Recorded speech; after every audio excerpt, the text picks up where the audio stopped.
எரேமியா 43 அதிகாரம்.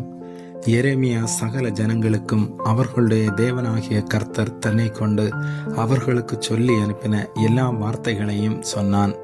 அவர்களுடைய தேவனாகிய கர்த்தருடைய எல்லா வார்த்தைகளையும் அவன் அவர்களுக்கு சொல்லி முடித்த பின்பு ஓசாயாவின் குமாரனாகிய அசரியாவும் கரேயாவின் குமாரனாகிய யோகனானும் அகங்காரிகளான எல்லா மனுஷரும் எரேமியாவை நோக்கி, நீ பொய் சொல்லுகிறாய், எகிப்திலே தங்கும்படிக்கு அங்கே போகாதிருங்கள் என்று சொல்ல, எங்கள் தேவனாகிய கர்த்தர் உன்னை எங்களிடத்துக்கு அனுப்பவில்லை.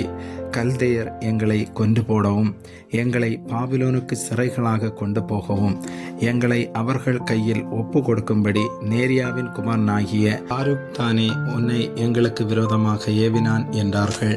அப்படியே யூதாவின் தேசத்திலே தரித்திருக்க வேண்டும் என்னும் கர்த்தருடைய சத்தத்துக்கு கரேயாவின் குமாரனாகிய யோகனானும் சகல இராணுவ சேர்வைக்காரரும் சகல ஜனங்களும் செவிகொடாமற் போனார்கள்.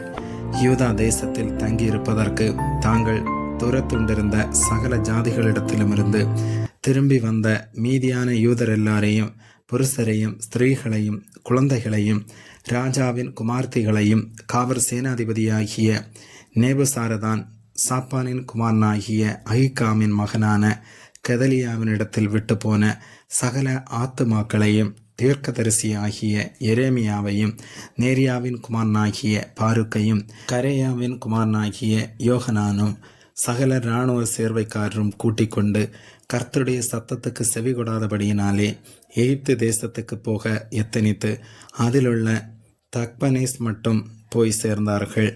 தக்பனேசிலே கர்த்தருடைய வார்த்தை எரேமியாவுக்கு உண்டாகி, அவர், நீ உன் கையிலே பெரிய கற்களை எடுத்துக்கொண்டு யூதா ஜனங்களுக்கு முன்பாக அவைகளை தக்பனேசில் இருக்கிற பார்வோனுடைய அரமனையின் ஒலிமுக வாசலில் இருக்கிற சூளையின் களிமண்ணிலே புதைத்து வைத்து அவர்களை நோக்கி, இதோ என் ஊழியக்காரனாகிய நேபுகாத் நேச்சார் என்கிற பாபிலோன் ராஜாவை நான் அழைத்தனுப்பி நான் புதைப்பித்த இந்த கற்களின் மேல் அவனுடைய சிங்காசனத்தை வைப்பேன். அவன் தன் ராஜ கூடாரத்தை அவைகளின் மேல் விரிப்பான். அவன் வந்து எகிப்து தேசத்தை அழிப்பான். சாவுக்கு ஏதுவானவன் சாவுக்கும், சிறையிருப்புக்கு ஏதுவானவன் சிறையிருப்புக்கும், பட்டயத்துக்கு ஏதுவானவன் பட்டயத்துக்கும் உள்ளாவான். எகிப்தின் தேவர்களுடைய கோவில்களில் அக்கினியை கொளுத்துவேன். அவன் அவைகளை சுட்டெரித்து அவைகளை சிறைப்பிடித்து போய் ஒரு மேய்ப்பன் தன் கம்பளியை போர்த்து கொள்ளுமா போல் எகிப்து தேசத்தை போர்த்து கொண்டு அவ்விடத்திலிருந்து சுகமாய் புறப்பட்டு போவான். அவன் எகிப்து தேசத்தில் இருக்கிற பெத்சிமேசின் சிலைகளை உடைத்து எகிப்தின் தேவர்களுடைய கோவில்களை அக்கினியால் சுட்டு போடுவான் என்று இஸ்ரவேலின் தேவனாகிய சேனைகளின் கர்த்தர் சொல்லுகிறார் என்று சொல் என்றார். ஆமேன்.